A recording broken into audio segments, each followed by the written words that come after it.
আপনি কেনা স্বামী জিতছে। তোমার এক্স ভালো আছে তোমার ছোট ভাইয়ের সাথে, এখন চলো আমরা যাবো। ওর চিন্তা ভাবনা ঝামেলা আছে কিন্তু নিজেও তুই তো হতাশ করলি পুরা। হ্যাঁ, ধরা পড়লে কিন্তু বিপদ আছে। নাটক কম করো প্রিয়। তুমি জানো আমার চোখ কয়টা? আমার গয়না কই? আমার গয়নাটা নাই এখানে।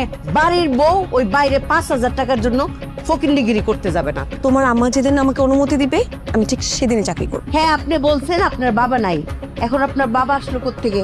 আমাকে সত্যি রাজরানীর মতোই রাখে। নিজের চোখেই তো দেখলাম। ওরে বাবা রে, ওদিকে ফলে দিয়ে আসছো। একটু বুকে আসবি, জড়াই ধরি তোকে। একলা জীবন না, খুব কষ্টের। দুইটা মানুষ দুই প্রান্তে একলা একলা কান্দে। ওদের যদি মিলমিশ করায় দিতেন। মেহেরিন ওই বাড়িতে ভালো নেই। আমার উপর রাগ করার অধিকার তোমার আছে।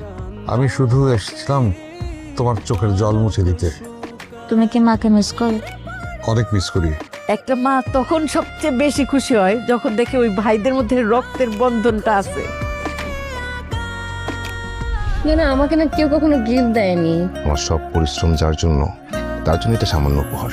তোমাকে বড় ভালোবাসি, নিজের চেয়েও বেশি আমাকে ফিরিয়ে দিও। এই মেয়ে আপনাদেরকে বোকা বানাচ্ছে পরিচয় লুকায়, বুঝছেন?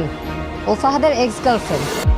দেখতেছেন আপনি কি করবে? স্বামী রে, আপনার বড় ছেলে টাকার লোভে ওর সাথে। যাও, বেরো বেরো এখান থেকে।